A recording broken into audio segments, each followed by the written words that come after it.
our second service talk. The theme of his talk is entitled, Stay at Jehovah's Table.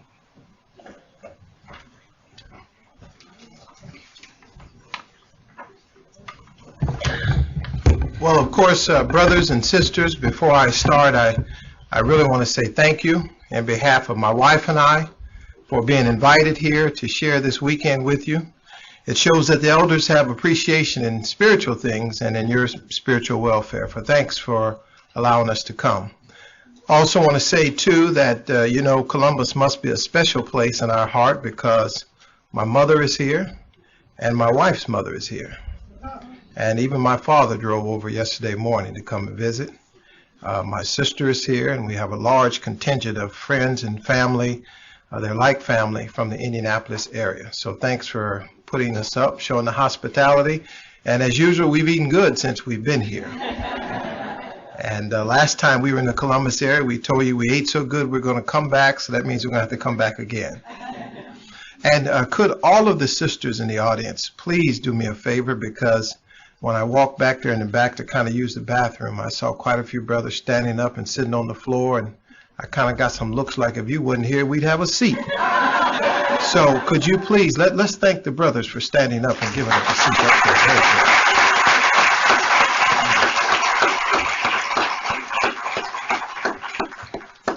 I want to say also we appreciate the Watchtower. Brother Horton did a good job, and Brother Stitt, good job reading. So that really helped us with our spiritual meal. But let's talk a little bit about staying at Jehovah's table. Now, the fact that Jehovah has a table, it implies that Jehovah is a great host. There's no other table that a person would want to be at than to be at Jehovah's table. You know, when you invite someone over to your home for a meal, there's a lot of preparation involved. There's forethought. And after all, we just don't let anyone into our home. It implies a relationship, a willingness on their part to have us to be with them. So the fact that Jehovah has a table tells us that he's a great host, a very loving host, and he's reaching out to mankind. And turn with me in your Bible to the 23rd Psalm, and you'll see why we make this statement. Here in the 23rd Psalm, the psalmist is referring to Jehovah God. And look at what he says about our Heavenly Father, Jehovah. The Psalm 23 and verse 5. He said, "You arrange before me a table in front of those showing hostility to me. With oil you have greased my head, and my cup is well filled." So do you see what the psalmist is telling us about Jehovah? The psalmist tells us that Jehovah has already made arrangements. He's arranged before him a table in front of those showing hostility. That means here in the last days, in these terrible and wicked times in which we live, Jehovah has still made arrangements for us. While our Heavenly Father has arranged a table. And look at what the psalmist tells us in verse 5. He said, "With oil you've greased my head." Now, in Bible times, oil was not only a curative, but it denoted a time of joy, a time of peace. And usually, if you were traveling to someone's home to eat a meal, the only form of travel that you had was usually on foot. Now, unless you were extremely wealthy, you might have a chariot, or the individuals would carry you on their shoulders. But for the most part, everyone walked. Or, if you were fortunate enough to have a beast of burden that you could ride. But the average person, they just walked. So by the time you got to someone's home, you were dusty and scarred and ashy. You were pretty bad off. So what the host would do, before they would serve you a meal, with oil, they'd grease your head. They'd give you a rub down. Now imagine being invited to someone's home, and before you even eat a meal, they give you a massage. Just before you even eat a meal, they're going to rub you down and they just give you a massage. Wouldn't that be nice? You just sit there and say, "Okay, when I get this side here too, brother, let's rub you down." Because you smell the food, you know you're getting ready to eat. But for right now, with oil, the psalmist said, "You've greased my head." And the psalmist said, "Now at your table, my cup is well filled." So the psalmist is telling us, I have everything I need at your table. It could be said, there's no need me going to rummaging around in the camps of the wicked one, trying to find sustenance and covering. I have everything I need right here at your table. What a table to be at. And the psalmist says to Jehovah, you've made arrangements for me to be at this table. And all that I need is right here. You rub me down with oil. You've greased my head. But look at the next verse. In the 23rd Psalm in verse 6, look at what the psalmist tells us about being at Jehovah's table. He said, surely goodness and loving kindness themselves will pursue me all the days of my life, and I will dwell in the house of Jehovah to the length of days. So the psalmist says, now as long as I'm at Jehovah's table, look at what pursues me. He says, surely, if I can just stay at this table, he said, look at what pursues me. Verse 6 said, loving kindness themselves will pursue me. Goodness will pursue us if we can just stay at Jehovah's table. And the psalmist said there, he said, I'll dwell at Jehovah's house to the length of days. He said, once I get at that table, I'll never leave. He said, you couldn't blow me away from that table. But if I could just get at Jehovah's table, he said, I have everything I need. And look at what's pursuing us when we're at Jehovah's table. Have you ever been pursued by something? Now, not someone, but something. You ever been pursued by something? How would you feel if you were being pursued by a pit bull terrier? Yeah, that's right. You know, due to the ferocious nature of that dog and its terrible reputation that it has, that dog is banned in some countries. You can't even bring it into the country. What would you do if you were being pursued by a pit bull? Or how about a snake? What would you do if you were being pursued by a snake? Now, the way the snakes are made, they're attracted to warm-blooded animals. That's you and I. A snake can detect heat the way our hearing can detect sound. When you hear a sound and we automatically can turn, we know where it's coming from. Well, that's the way a snake can detect heat. It can detect a warm-blooded animal and it'll automatically start pursuing you. It'll automatically come towards you. But that's not what pursues us when we're at Jehovah's table. The psalmist said, goodness and loving kindness will pursue us all the days if we can just stay at Jehovah's table. Regardless of what happens in this time of a hostile world, goodness is going to pursue you. Loving kindness will pursue you if we can just stay at Jehovah's table. Now, it reminds me of a story that one of the district overseers told, and I understand he might have served some of you here in this area. And at the time, he was a circuit overseer, and our work was separated. Now, the world was segregated, but Jehovah's people, they were just separated. So what happened is the black circuit overseer, he would serve the black congregations, and the white circuit overseer, he would serve the white congregations. Well, this brother was on his way to his new assignment. He was serving in the Deep South. Now, the name of the state will be withheld to protect the innocent and the guilty. But he said, Mack, we were serving in the Deep South. He said, we already had 3 strikes against us. He said, now, number 1, we were Jehovah's Witnesses. That was a strike against us. He said, number 2, we were black and we were in the Deep South. He said, number 3, he said, I'll tell you number 3 in a minute. But him and his wife, they're on their way to their new assignment. They have a guest with them, too. The guest came and said, I'm going to ride to your new congregation with you. It's your first congregation in your new assignment. And while they're on their way, they noticed they passed a little enclave in the road, and out pulls a pickup truck and started following him. He said it was one of those pickup trucks where you could see the rifle in the window. But this driving could be coincidental. They're just driving down the street. They have a map of the sister's home where they're supposed to go, where they're going to be staying. But every turn he made, the pickup truck made the same turn. He sped up a little bit and the pickup truck sped up. So right about now, he's noticing this, and his wife and the friend along with him, they began to notice it too. He said, well, don't worry about it because we have a map. And according to this map, I can just make a right turn and get off this main drag. I can go down and it looks like I can make a left a couple miles down. I'll make another left. We'll be right back on our main street. So that's not a problem. You know, every turn he made, the pickup truck made the same turn. He went up over the ravine and the pickup truck went up over the ravine right behind him. He sped up and the pickup truck sped up too. So right about now, he's on the main drag, and he said his heart's beating, but he's not letting his wife know. He says, you know, I'm just going to pull over and just see what this is all about. He told his wife, he's explaining to his wife and his sister with him. He says, now you all stay in the car. He said, I'm going to go back here. He says, now don't leave me. But I'm just going to go back here and just see what this is all about. Because as he slowed down, the pickup truck slowed down. He pulled over, the pickup truck pulled over too. Right about the time he finishes explaining to his wife what they should do and stay in the car and be safe, here comes a knock on the window. He said, Mac, it was a hard knock too. It was one of those, roll the window down. That's what the man said. Big burly white man. Said, roll the window down.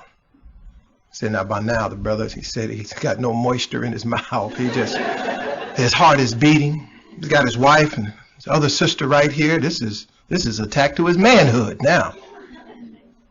He said, now Mac, remember now, we already had 3 strikes against us. He said, number 1, we were Jehovah's Witnesses in the Deep South. He said, number 2, we were black. He said, and number 3, we were driving a Volkswagen. You ever try to outrun somebody in a Volkswagen? He said, so we couldn't outrun him, even though he was in the pickup truck. So he just kind of paused there. He's probably saying a prayer to Jehovah, and all of a sudden the man knocks on the window again. Roll the window down. So he says, he kind of cracked the window a little bit, and with the deepest voice he could muster, he said, yes, can we help you? He said, the man said, are you Jehovah's Witnesses? Now that was already one of the strikes against him. They're black, the man could see that. And he knew they couldn't outrun him in this Volkswagen. So the brother said, he just kind of answered and said, he didn't know where this was going to go. He just said, yes, we are. He said, the man said, I thought so. My mother's one of you people. She's a Jehovah's Witness. She told me the black traveling overseer was coming in town. I got all kind of food and blankets, all kind of non-perishables back here in the truck to give to you. You made quite a few turns there, didn't you, buddy? You know what the brother said? He said, Mac, we learned we couldn't run from a blessing. He said, here, loving kindness and goodness is pursuing us, and we're trying to run from a blessing. He said, if we can just stay at Jehovah's table, goodness and loving kindness will pursue us all the days of our life if we can stay at Jehovah's table. But guess what happened? Something happened you'll never believe. With all of this goodness, all of this kindness, all of this love on Jehovah's part, guess what happened? Would you believe that the nation of Israel left Jehovah's table? Can you believe that? Would you believe that they as a nation left this wonderful table that Jehovah had arranged for them? Now it was so shocking, it was so unbelievable that Jehovah told the heavens, he told the angels, he said, you won't believe it. You won't believe what my people have done. Turn with me in the book of Jeremiah chapter 2. And these are the words of Almighty God, Jehovah. In Jeremiah chapter 2, let's read together, starting there at verse 12 of Jeremiah 2. In Jeremiah chapter 2 and verse 12, now here's what the Bible says. Stare in amazement, O you heavens, at this, and bristle up in very great horror is the utterance of Jehovah. Because there are 2 bad things my people have done. They have left even me, the source of living water, in order to hew out for themselves cisterns, broken cisterns that cannot contain the water. Could you believe that? Jehovah told the heavens, oh, you won't believe it. It's going to be scary. If you can just look at what my people have done. Jehovah said they left me the source of living water. And what did they leave him for? They didn't even leave him for a well. A well is a source of water. Jehovah said they left me for a cistern. Now, you know what a cistern is? We're not down south. Don't think I'm referring to the sisters as cisterns. No, a cistern is a little cavity of rock. It's a little runoff of rainwater. It's a little cavity in a rock, and when it rains, the runoff just kind of runs down into this cistern. Or a person may make a cistern, and they may take water and dump it in the cistern, but now it's not a well, it's not a source of water. Through heat and evaporation, that water will drain. And Jehovah said they left me not for a well, but for a cistern, and a broken cistern, one that didn't even work. Jehovah said, oh, you won't believe it. He said, stare in amazement, O heavens. You won't believe what you're seeing. That's what he had to tell the angels. The nation of Israel left Jehovah. They put their trust and confidence in other nations. They left Jehovah's table. Now, it's so shocking. It's one of the members of the governing body told us when we first went to Bethel.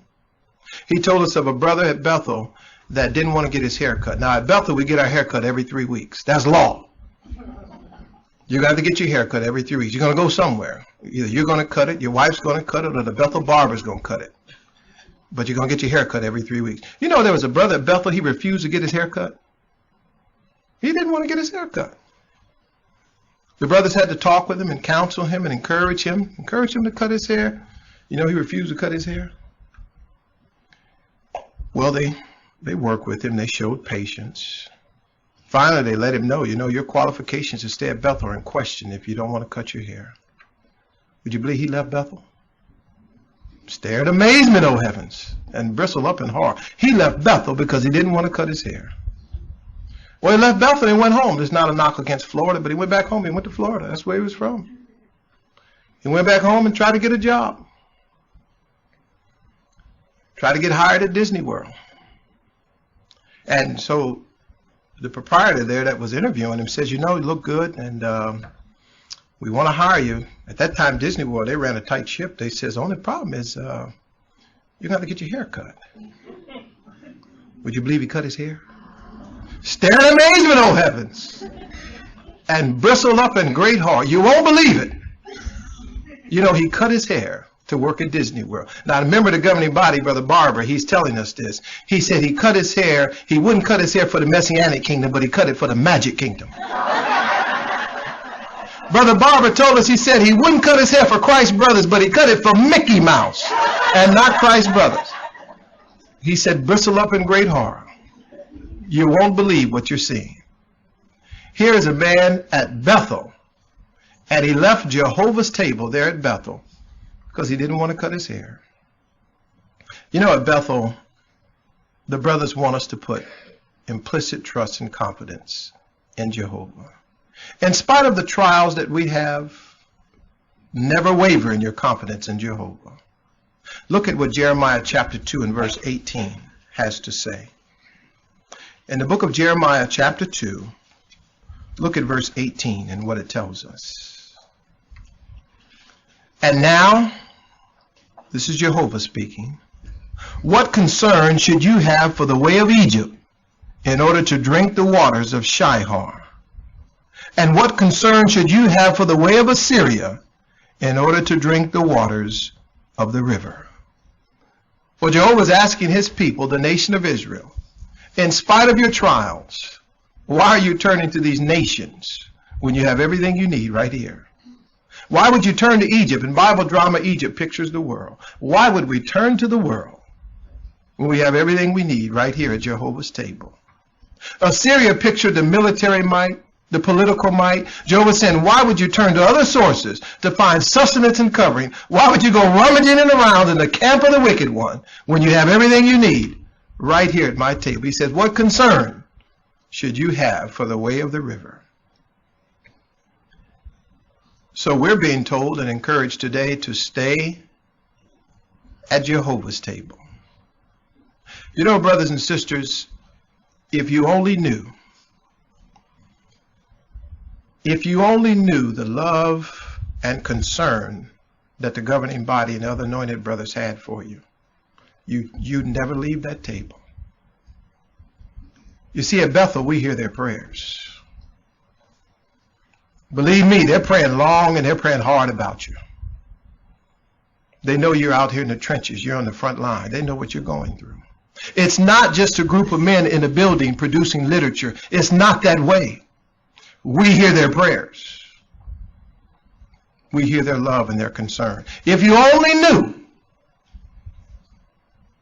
you know that the members of the governing body, they feel directly responsible for each member of the great crowd.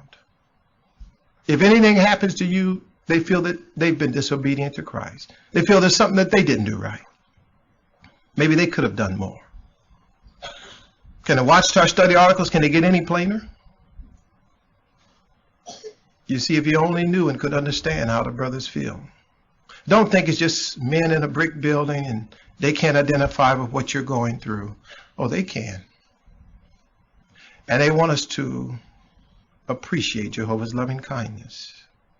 They want us to stay at Jehovah's table. They want us to work with the fresh waters of truth that come from Jehovah. So they're concerned about you. They're doing all that they can to help you to stay at Jehovah's table. Now, from time to time, we have Bible discussions by members of the governing body and other brothers right there at Bethel. And those brothers, they can open up the Bible. They can help us to see Jehovah's love. And you know what pursues us all the days at Jehovah's table? Goodness and loving kindness. They help us to appreciate Jehovah's loving kindness. Well, one night we had a talk by a member of the governing body. Brother Siddiq is his name. Now, believe me, Brother Siddiq, he just finished his earthly course. Bethel will never be the same for many of us. Never be the same. We learn things from that man accidentally. Just accidentally we learn things from him. The things he tried to tell us on purpose, we couldn't handle it. We couldn't handle what he was trying to tell us. He's told us things, and myself personally, it took me 8 years to understand what he was talking about. It took me 8 years. Might only have taken you 3. I'm not the smartest man in the world. You know, one day I was going on a shepherding call. And I was relatively a new elder, and I did all my research and homework. And as they say, I had a packet of research. It was about that thick. And it was hot every time I read it. Every time I read it, I was like, oh yeah, we're going to work with this brother. And so it was Friday, and Friday morning, Brother Siddiq, he's always down early reading before morning worship starts. I saw Brother Siddiq over there, and I said, well, he's going to like this. So I said, Brother Siddiq, we're going to go make a shepherding call. He said, that's good, Mac. That's good. The brothers need shepherding. I said, see, I knew I was in line. So I walked over. I said, Brother Siddiq, I explained the situation. I said, Brother Siddiq, this is what we're going to share with the brother. I kind of handed him my packet, kind of proud, like this. I was kind of handed it to him like, yeah, this. I knew he couldn't possibly have anything to add to what I did because I did all the research in the Slaves publication. So I just said, Brother Siddiq, this is what we're going to share with him. And he took what I had and he started reading it. I was standing up over him, about right next to him. He read a little bit. He looked up at me, and he read a little bit more. He looked up at me. All of a sudden, he said, Mac, you don't get it, do you? I was offended. I said, what is this brother talking about? I don't get it. I did all the research and the publications he probably wrote. He's talking about I don't get it. He said, now, Mac, according to what you explained to me, you're going to share this with him? So now, by now, I'm kind of backpedaling. I said, well, I kind of thought we were going to share it with him. He said, Mac, you don't get it. He said, the brothers don't need this. He said, they don't need this. He said, now, based on what you explained to me, you're going to share this with the brother. He said, Mac, just the way women show up to work nowadays is sexual harassment. They don't have to say anything to the brother. Just the way they show up to work nowadays is sexual harassment. And you're going to try to share this with him? He said, the brothers don't need this. He said, the brothers need to know that you care. They need to know that you feel. He looked at me and said, they don't need this. He said, Mac, the brothers, they don't care how much you know. They want to know how much you care. I left there with my head hanging down. Now, as I was leaving the dining room, because I was taking what I had and I put it in the garbage. I did. I threw it away. But as I was leaving the dining room, Brother Siddiq called to me. He said, Mac, you're barely in the truth. He told me I was barely in the truth. But I caught on. It took 8 years, but I caught on. I began to realize what he meant. It was years later, Brother Siddiq, he gave a talk to the Bethel family. Now, anyone who was at Bethel at that time, we all remember that talk. It was landmark. It was a landmark talk. Now, we were so quiet as a family, you could hear a pin drop, and we were sitting on carpet. Now, here's the way he started his talk. He said, I'm going to tell you now. We're going to talk about something you know very little about, if you will ever understand it. That's where he started his talk. He said, we're going to talk about something you know very little about, if you will ever understand it. He said, we're going to talk about Jehovah's loving kindness. That was his introduction. He said, there's a new king in Israel. David is the new king. Now, whenever there was a new king, it would be great times for the family of the new king, but horrible times for the family of the old king. Because you see, usually all the boys would be killed for fear they'd come back for revenge for their father. He said, there's a new king in Israel. And David did something that was shocking. No other king ever did this before. What he did was unprecedented. No other king did this. And he's telling us, we're going to talk about Jehovah's loving kindness, if you will ever understand it. And then he told us to turn to 2 Samuel chapter 9. Let's turn there. Here in the Bible in 2 Samuel chapter 9, he's telling us that King David really pictures Jehovah. And look at verse 9. And David proceeded to say, is there yet anyone that is left over of the house of Saul, that I may exercise loving kindness toward him for the sake of Jonathan? No one ever did this. Saul was the old king, treated David in a terrible way. But now notice what David said. He said, is there anybody else left over in that household? Why? For what reason? He said that I can exercise toward him loving kindness. Now look at verse 2. Now the house of Saul had a servant whose name was Ziba. That's significant. The house of Saul had a servant whose name was Ziba. So they called him to David, and the king said to him, are you Ziba? To which he said, I am your servant. Now what Ziba is saying, he said, I'm your man. In the common vernacular today, he said, I'm your man. Now what Ziba is telling him is, I served in the household of Saul. I know what takes place in these households of royalty. I know what belongs here, and I'm your man. I can serve in your house too. Now look at what David said to Ziba. Verse 3.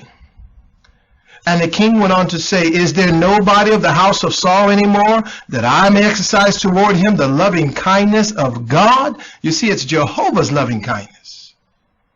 David said, I'm looking for people to show loving kindness to. Now Ziba's response. At this, Ziba said to the king, there is yet a son of Jonathan lame in the feet. Now did you hear what Ziba said?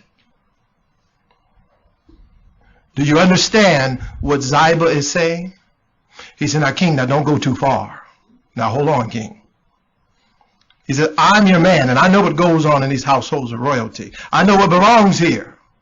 And the only person that left in that household, he's a cripple. He's lame in his feet. He doesn't belong in these households of royalty. Don't go too far, king. Just slow down. I know how to serve in this house. But look at verse 4. Then the king said to him, where is he? So Ziba said to the king, look, he is in the house of Maacah, the son of Ammiel of Lodabar. Brother Silik said, Lodabar! Lodabar. He said it was the ghetto. It was across the tracks. It was a land of thorns and thistles. It was a barren wasteland. No one lived there but undesirables. No one lived in Lodabar but cripples, the lowly, the so-called low life. And Ziba said, now, he's a cripple. He's over there in Lodabar. He doesn't belong here. Now Mephibosheth, when the news came about his father and grandfather being killed, the nurse that was carrying him, he's about 5 years old, the nurse that was carrying him in a rush because of this terrible news, she dropped him. And from that time on, he was lame in both of his feet. Now, being somewhat of an adult, he's living over there in Lodabar somewhere. And Brother Siddiq told us that David said, that's the man I'm looking for. That's the person I'm looking for. He said, you go over there and you get him and you bring him here. Because I'm looking for people like that to show loving kindness to. Now, so for those of us that were still alive at this time, what he did next, then we fell out. He picked up a bell and he said, picture this. He said, dinner time in David's house. He said, who would you expect to be at dinner at the king's house? Who eats dinner at the king's table? Who would you expect to be there? Now remember, David had a beautiful family. Beauty ran strong in the family. They were beautiful people. It didn't do them much good, but beauty ran in the family. The Bible said David was a ruddy man. You know what that means? That means you couldn't even tell his complexion. He was so beautiful, you couldn't place his complexion. Just a ruddy, handsome young man. Remember David's son, Abshalom? Abshalom would be right there at the table. Anybody remember Abshalom? Okay, sister said, No, you know, they cut Absalom's hair once a year. His hair alone weighed 5 pounds. Yes, that's true. His hair alone weighed 5 pounds. Handsome Absalom, David's son, he'd be right there at that table because it's dinner time in the king's house. And these beautiful people would be there. Now look at what the Bible says about Absalom. Just hold your spot there in 2 Samuel chapter 9, but turn over to chapter 14. That's if you could. 2 Samuel chapter 14. Look at verse 25. Look at what the Bible says about Absalom. Now, compared with Absalom, there proved to be no man so beautiful in all Israel as to be praised so much. From the sole of his foot to the crown of his head, there proved to be no defect in him. What a man. So there's Absalom. Now the sisters, they're looking for Absalom right now. There's Absalom. Beautiful Absalom. He's sitting there at the king's table. Well, who else would you expect to be at the king's table? Brother Siddiq helped us to appreciate. Who else would you expect to be there? You remember Absalom's sister, Tamar? Beautiful Tamar. Brother Siddiq said, Tamar, beautiful Tamar. He described Tamar. He said she had beauty treatments that were peculiar to kings. Only she would have it because she's the king's daughter. Oh, he just painted a picture of Absalom. He said she probably smelled like the flowers of Lebanon. She had been bathed with the oils of Goshen and Bashan. And there's beautiful Absalom. Now remember, she was so beautiful, her half-brother raped her. Remember, she was so gorgeous, her half-brother said, well, I gotta have her. That's how beautiful she was. Her half-brother raped her. So there's beautiful Tamar. She's sitting right there at the table. He described Tamar so beautiful that we were looking for Tamar that night. Oh, we love our wives. But we just wanted to see Tamar that night. Well, who else would be at that table? Brother Siddiq said there at the end of the table, there's probably Solomon with his head buried in a book. He's just reading, laying the foundation for Jehovah to use all of this later on as he inspires him with wisdom. There's Solomon down there, studious, at the table with his head in a book. Who else would you expect to be at the table? Because it's dinner time at the king's house. Well, his nephews would be there. Remember Abishai and Joab, mighty warriors. Abishai is one of the only 3 men that ever killed a lion. A mighty man. There's courageous Abishai. He's right there at the table. And now he starts strutting to and from the platform, Brother Siddiq. He said, in walks David's nephew, Joab. Brother Siddiq said he was sun-baked, skin looked like tanned leather. Had beady eyes of a killer, and Brother Siddiq said he was cut. Sisters know what cut is. He said, in walks Joab.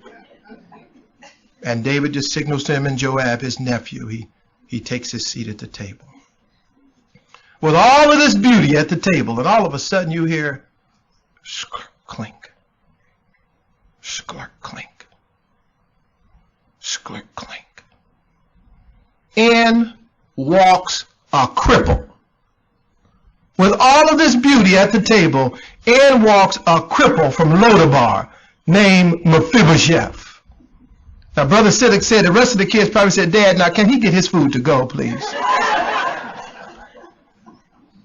And then that's when he lowered the boom on us. He said, we're all crippled brothers. Adam and Eve dropped every one of us. So we're all crippled. And the problem is we make it hard for each other to stay at the table. It's no wonder some don't want to stay at the table by the way we treat them. We look up at them and say, now she need to quit. Where's she going? We look at the brother and say, I knew he wasn't going to make it. He said, we're all crippled brothers. Adam and Eve dropped every one of us. And you live in the ghetto. Now, no matter what you pay for your mortgage, you can be over there in Gehenna if you want to. Oh, no, you live in the ghetto. Let's see. We live in the last days of a wicked and a dying system. Don't let them fool you. You're in the ghetto. This world is terrible outside. The only way we can make it out is if we stay at Jehovah's table. And we make it hard on each other to stay at the table. Every last one of us, we got problems. We're all messed up. Every one of us, we're all messed up. Walking through the house, riding down the street, talking to ourselves. We're all messed up. We got frailties and foibles we don't want anyone to know. We can't even understand why Jehovah would have us at his table. You know, that's the way Mephibosheth was. He couldn't understand it. He couldn't understand Jehovah's loving kindness. He wanted to know, what do you see in me?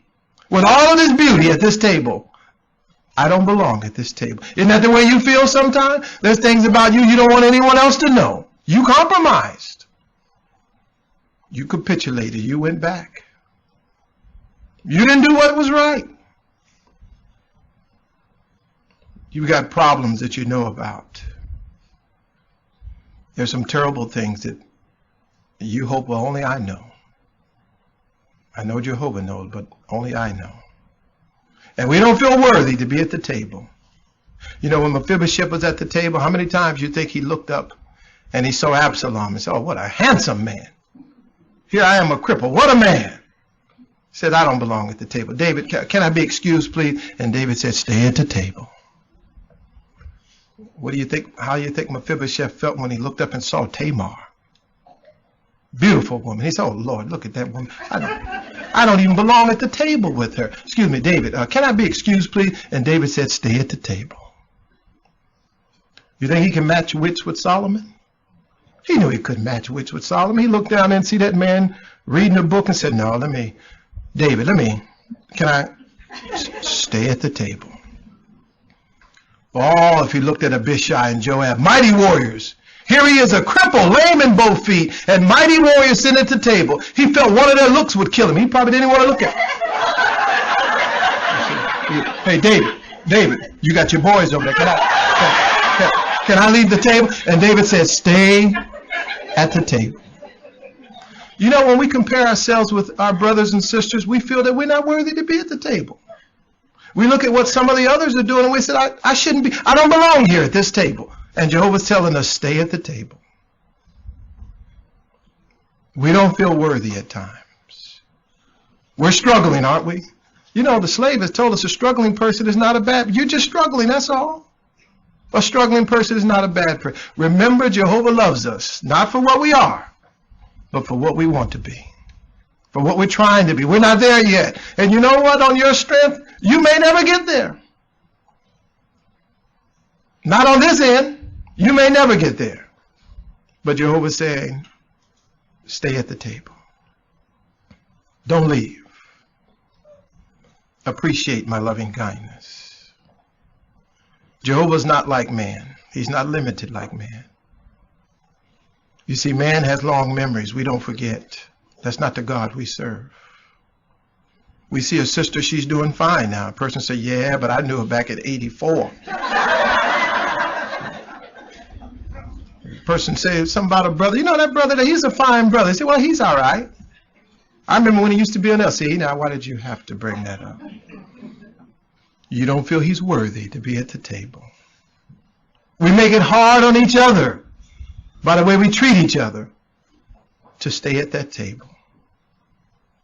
And so we question ourselves. Mephibosheth, he was the same way.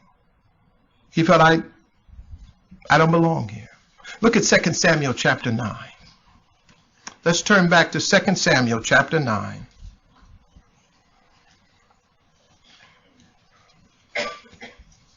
Look at verse 7. 2 Samuel chapter 9 and verse 7.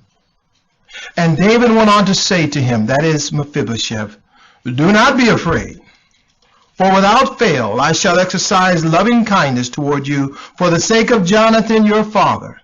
And I must return to you all the field of Saul your grandfather. And you yourself will eat bread at my table constantly. You see what David, now he couldn't understand it. Mephibosheth could not understand that David is saying, don't worry, don't be afraid, I'm going to give you all that you have coming to you. He couldn't understand Jehovah's loving kindness. And at times, we feel the same way. We don't feel worthy. Now, one of the worst things that you could be in Israel is a dog. Now, in Israel, a dog was a dog. They don't treat dogs the way we treat them here in this Western world.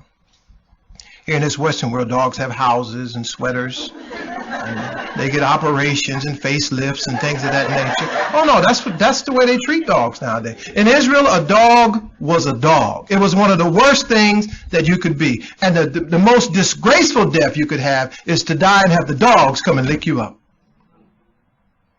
Mephibosheth couldn't understand Jehovah's loving kindness the same way we are. Look at what he said. 2 Samuel chapter 9, look at verse 8. After David said, don't worry, don't be afraid. At that he prostrated himself and says, what is your servant that you have turned your face to the dead dog, such as I am? He couldn't believe it. Do you know some of our brothers and sisters, they pray that they can just die? Some just pray to Jehovah, Jehovah, just let me die.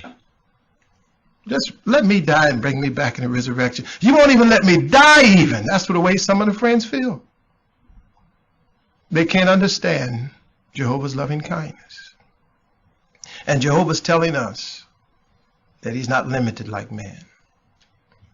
Jehovah's saying, why are you ending a sentence with a question mark when I've ended it with a period? He's saying, stay at the table. There's no question about you. Just stay at the table. Remember Manasseh, he did on a grand scale what was bad in Jehovah's eyes. The Bible said he did on a large scale what was bad in Jehovah's eyes. Jehovah not only forgave him, but he restored him to the kingship. Now that's the God we serve. He made him king again. That's forgiveness on Jehovah's part. Regardless of what you've done, regardless of the way you feel, don't leave. Just stay at Jehovah's table. Sure, you're going through trials and you've had hard times. There's things about you you don't want anyone to know. And when people commend you, then you feel worse. You say, well, if you really knew how I was, you wouldn't say that. Now I feel even worse. But Jehovah's telling us, I'm looking for people like you to show loving kindness to. He said, just stay at the table. That's what the members of the governing body are telling us.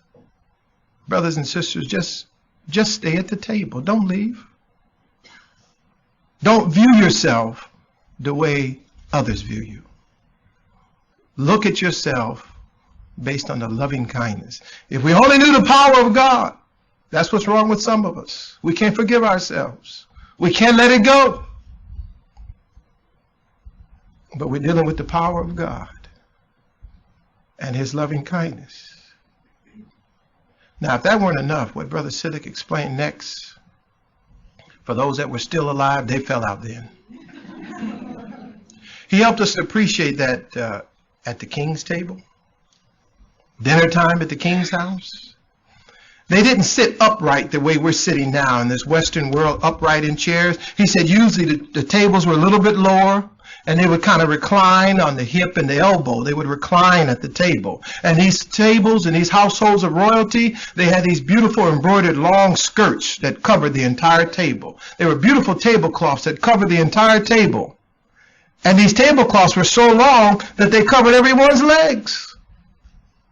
So when Mephibosheth was at the table, Once he came to the table, he was like everyone else.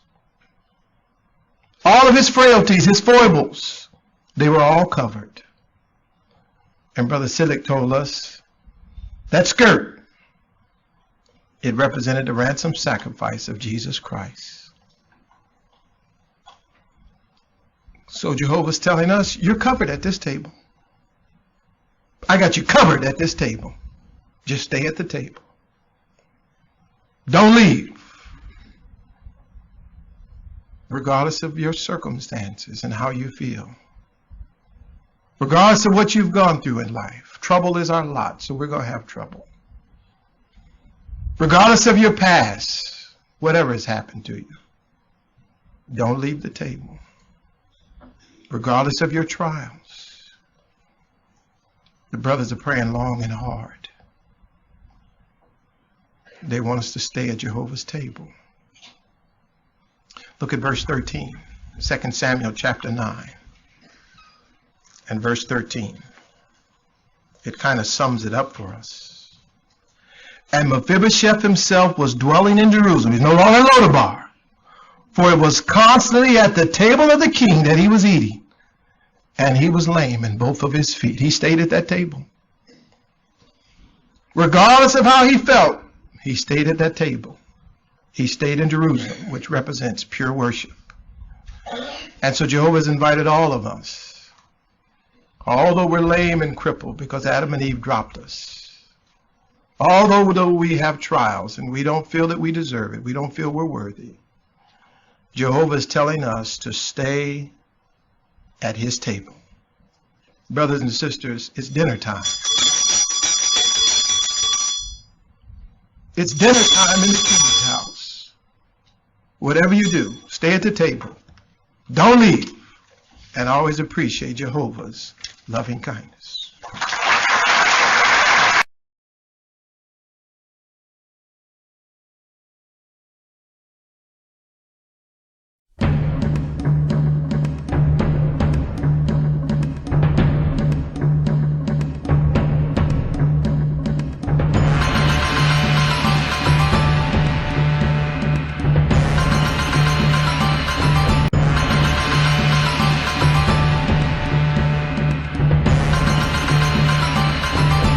Brother, Sister Mack, I understand that you have been in Bethel service 25 years, and your wife has been in Bethel 22 years.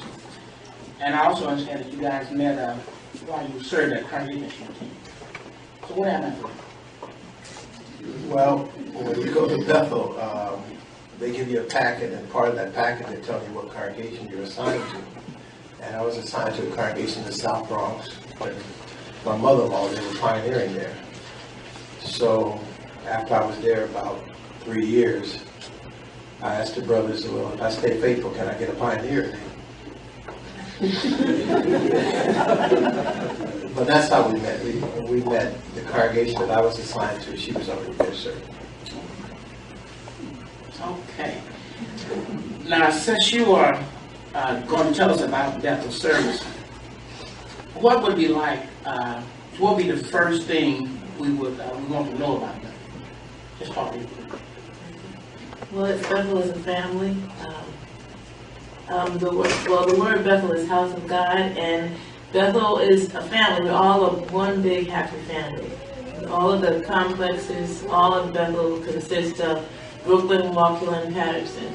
And we're all just one big family. We all appreciate each other. We all work together and a united front. We all have the same morning worship programs, and we do different things together as a family to draw us closer together as a family. Yeah, and I'd add to that, the big brothers in the family, that is the governing body and other anointed ones, they take such keen interest in us.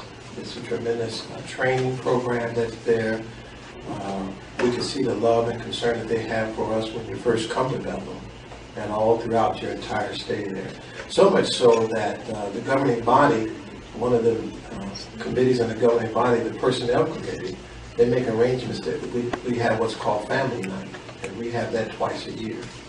And where different skits, talent, different assignments and interviews, but it's kind of like a talent show.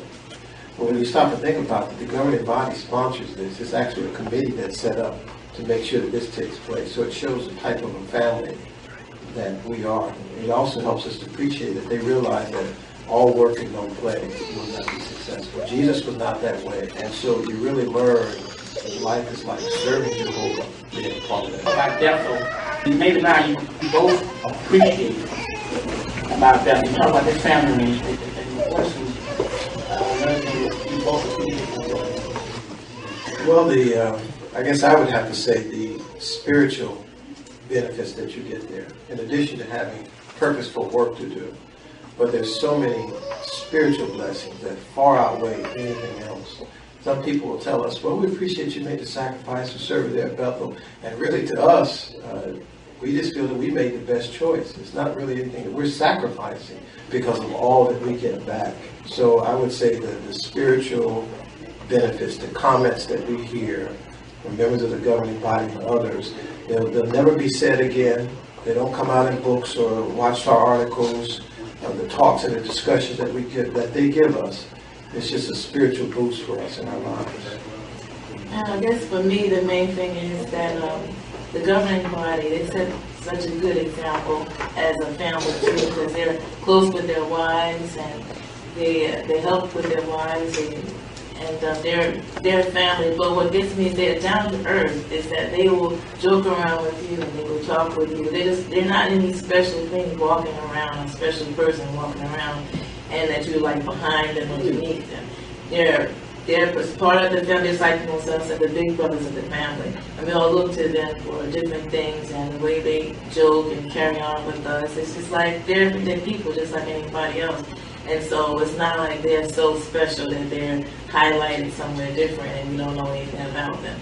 And that's one thing as far as, and also like Mozell was talking about the spiritual aspect of things, and make sure that we have spiritual programs and not just spiritual things as far as reading the Bible and studying the Bible all the time, but we also have, like Mozell was talking about, family night, talent shows and things like that. And that shows that they want us to enjoy Bethel and to make Bethel our home, and they want us to really live there and all just be together, and that's what makes Bethel special. And they are demonstrated too, because I know all y'all feel that we know them for a long time now. And that's the comment I made to him last night. We was talking. It just look like I've known you so long, but it's part of the family atmosphere that we have. So what can you share with both parents and young people about what you got together? Well, let me go first. I think with the parents and the young people, if you could only realize what you have in the Watchtower Study articles each week, it's kind of hard to explain. But if you could only appreciate every Watchtower Study article, it's really built and designed as if a member of the governing body was just sitting there talking with you. And they try to explain to you, well, this is what Jehovah and Jesus, this is what they want us to do. So really hanging on to every word of the Watchtower is what I would say, especially for the parents. And for the young ones, because it is so hard and difficult, is just really believe that Jehovah loves you. Just really believe that. There'll be things that you don't fully understand, but just believe that Jehovah loves you. And with the way he's really directing us is going to work out for your own good. And I would say for like the parents, as far as making spiritual goals for their children, to make sure they have set that goal for them, because it helps them in the long run if they have these spiritual goals, and to really work with them as a young person, reading with the Bible with them even before they can talk, to make sure they read the Bible every day. And I remember when I was growing up, my mom used to always make sure that we read the text and the Bible and prayed every day before I went to school, because she said that'll help you to whatever you face in school. So that's always helped me, and she always set the spiritual goals and for me what I would do when I get out of school, and how I would what I would do for myself as far as spiritually. And if the parents train the children spiritually, then it will be something that they'll always have before them, and they won't go wrong. But then if they make sure that they also make sure that their children put Jehovah first in their lives, then they'll set the stage for the rest of their lives. And as far as their children are concerned, if they just follow and obey what the parent says, then that will help them, because it won't make it such a struggle on their parents.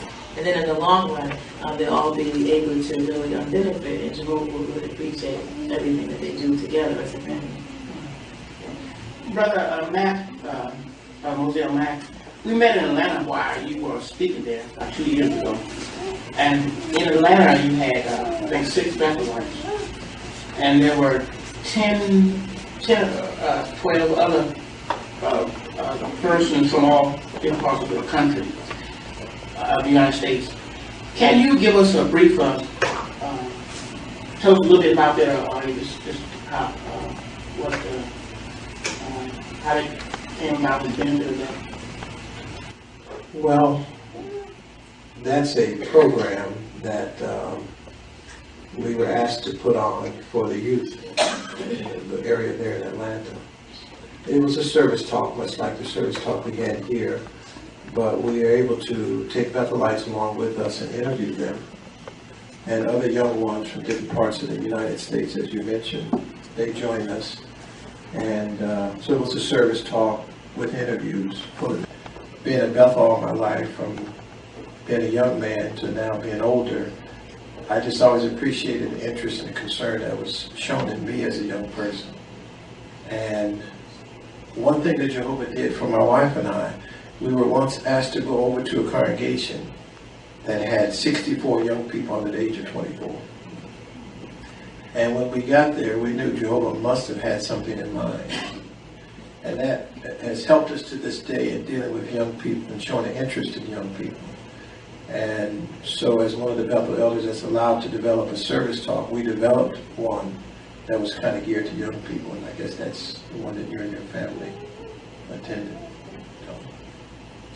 Yes, and with that program, it just really brought us close together too, because we get to learn, we talk and interview different ones, we get to learn about different friends in the congregation and different things that they've gone through and how they are where they are today.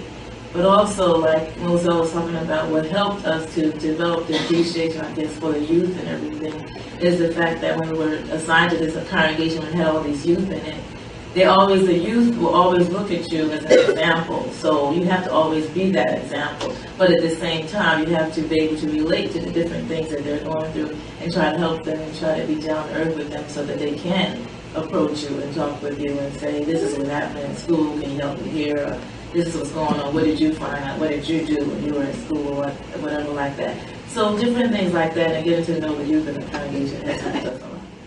And I guess that's something we can do in various congregations, get to know our young people that struggle and do everything we can to help them cope with the pressure they're going on. Now we have maybe 4 or 5 questions from the audience that you'd like to ask Brother and Sister Mack. Who'd like to be the first one to ask them? Okay, Brother Strauss in the reading. I would just like to know, you talked about sitting in that corner. When and how did, or have you ever got out of that corner yet? When or how did you get out of it? Or what are you doing now? I actually, I still work in a corner. The office that I'm assigned, it's in a corner, actually. And I work in the offices, and part of my assignment is to talk to the brothers and sisters on telephone, and to write letters to brothers and sisters, and to assist the traveling overseers and elders and pioneers in the congregation. The department is called the service department, is where I work. And so that's the privilege I have right now, but I'm still in the corner. We just do whatever the brothers ask us to do. That's what my wife and I have always tried to do. Yes. Realizing that your schedule is pretty tight, with the meetings and what you do at Bethel, does all of your personal study, is that all with the Bethelite family, or do you have to make time for it, like you and your wife together? How do y'all do that with your time being so tight? Take that. Without time being tight, first of all, the study that we have with the Bethel family itself is really mainly the Watchtower study. That's our Watchtower family study that we have every Monday at 6:45. So we study that as a family together, the Watchtower study. But after that, pretty much we are on our own as far as what we're studying. Like for the book study, we study individually for the book study.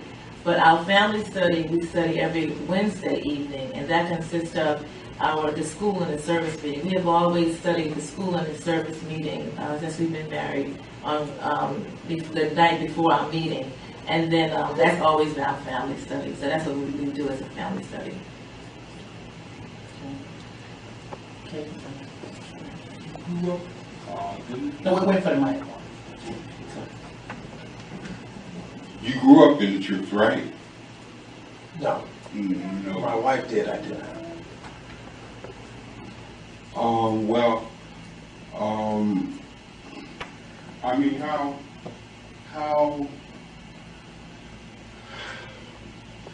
how did you become a Bethelite? That's what my overseer asked me the other day.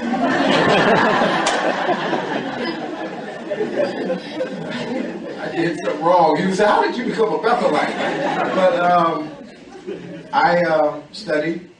My father's in the military, so we traveled around 2-3 years here and there. So we had never heard of Jehovah's Witnesses until he retired. And I got the truth door to door.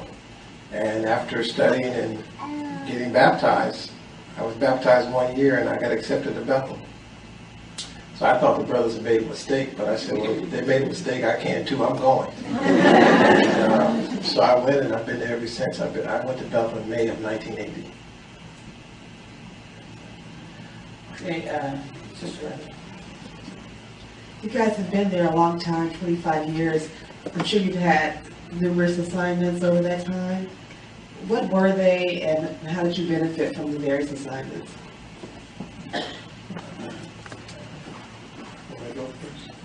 Well, for me, I started in the bindery, and that's where you bind the books together.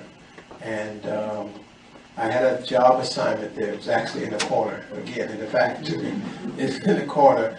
And that's when I was going and telling the brothers what all I could do, and they just really wanted me to work over there in that corner. The assignment was probably my most beloved assignment that I've ever had at Bethel. We cut what we used to call the chipboard. That's the hard cover that goes inside the colored book, just that hard piece of chipboard. So we never saw the book cover. We just had to cut the cards according to measurement. It was a dirty, it was a hard, it was a dusty job, but we loved it. And all of us 4 brothers who worked there, we drew close together. We sweat, we cried, we would bleed every day, but it was no greater joy knowing that what we are doing is for brothers and sisters and new ones to learn about Jehovah. And the best feeling that you'd ever have is when you go to the district convention, they come up with a new release, and you see the friends' response, and you remember that you had a part in that. That was just a good feeling. So I worked in the bindery, different areas in the bindery for 6 years.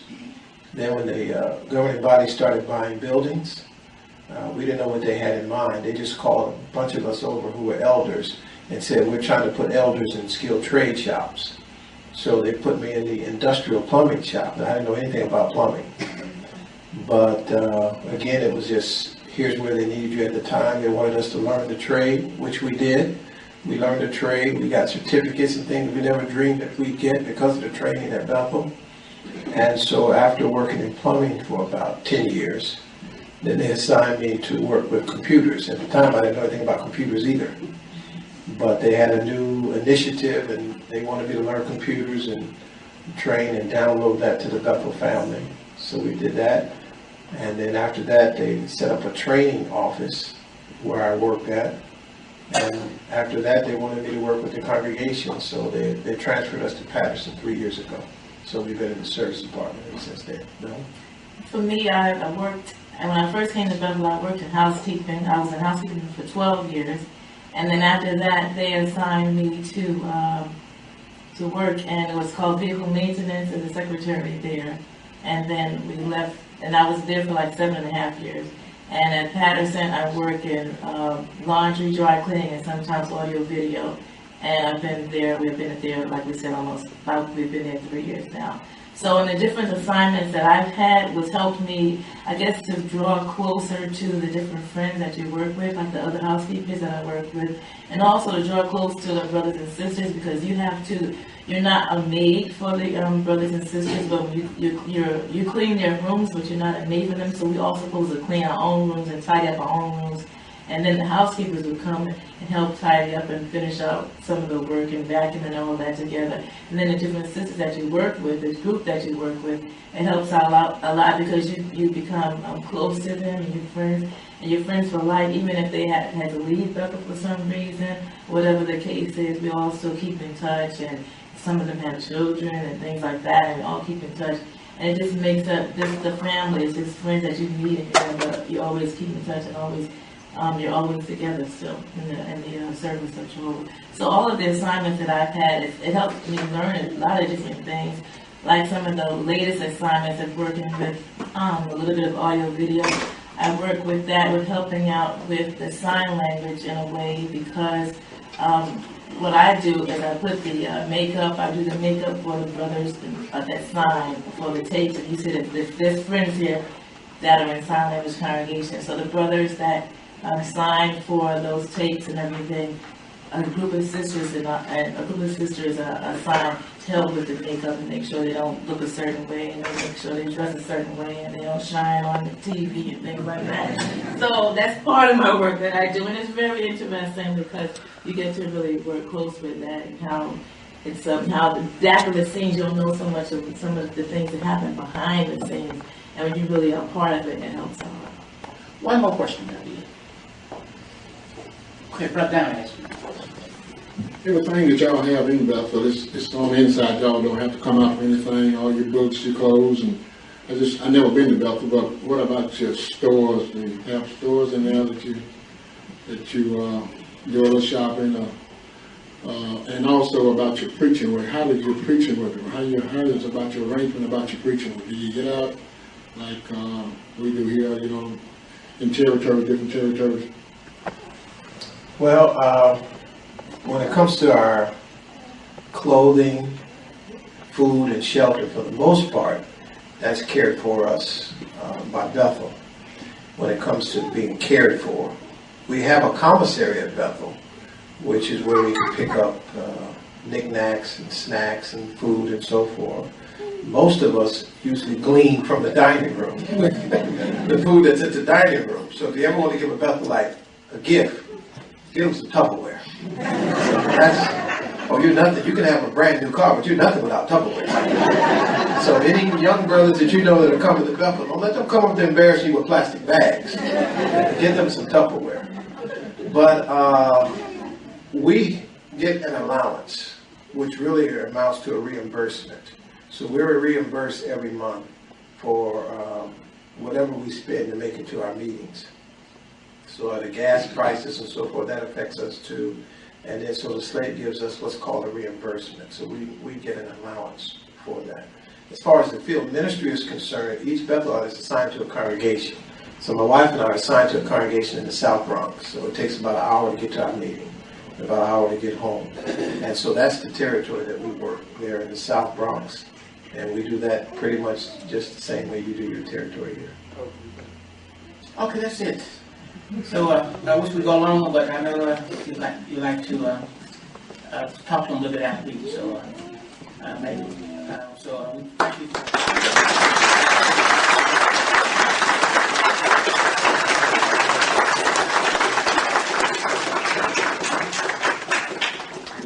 Now everybody